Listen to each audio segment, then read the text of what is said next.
This is our summary of juvenile injustice. Charging youth as adults is effective, biased, and harmful by Leah and David. Juvenile injustice is a huge problem in America. Every day, youth as young as 13 are being charged with petty and serious crimes, even go as far as trying them as adults, based on the level of their crimes. You can end up in juvie for small problems such as skipping school and running away from home. And you can be tried at the age of 14 as an adult despite the fact you are nowhere near having an adult mindset. The article states that adolescents are more likely to commit dangerous crimes after coming out of juvenile correction. Teens of color are targeted in the system. Research shows that youth of color receive harsher sentences than white youth charged with similar offenses. Youth of color are more likely to be charged way harsher than non-POC youth, who have also committed the same crimes.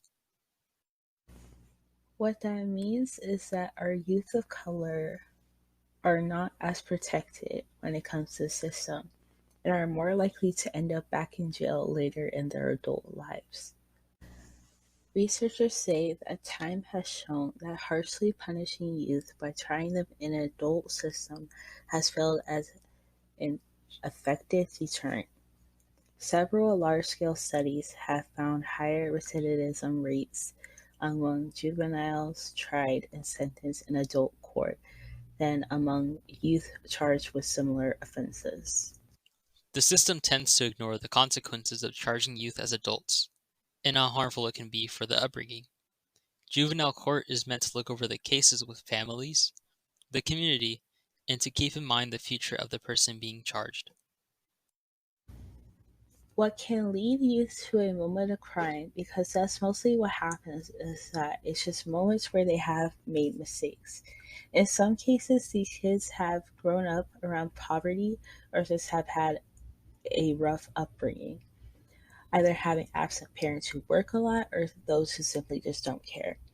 It makes youth act out and try to get attention the only way they think they know how. From 2007 to 2016, over 1,000 adolescents were charged in California over a series of crimes such as robbery, homicide, and assault.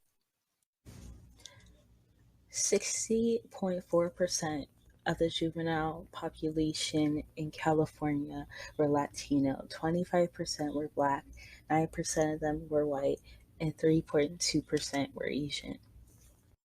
Black and Latino youth make up around 70% of juveniles being charged in California.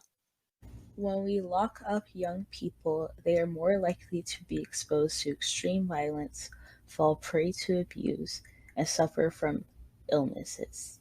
High rates of violence, unchecked gang activity, and overcrowding persistent in Division of Juvenile Justice facilities, where many youth sentenced as adults start their incarceration. What this means is that we know the system is doing more bad than good, but we still choose to throw our adolescents into these prisons for rehabilitation when they come out way worse than how they started. Our troubled youth become more trouble rather than helped in these scenarios. And not only that, those who are charged as adults get robbed growing up as a child because of a crime they committed as a child. Even just looking at the legal side of things, contact with the justice system often entails exorbitant expenses that can worsen family poverty. The economic burden of legal fees, court costs, restitution payments, and visitation expenses can have disastrous and long-lasting financial consequences for the family. Being in juvenile prisons does not mean you are safe. Even if young people manage to escape direct physical abuse in juvenile or adult facilities, exposure and proximity to violence can be harmful in and of itself.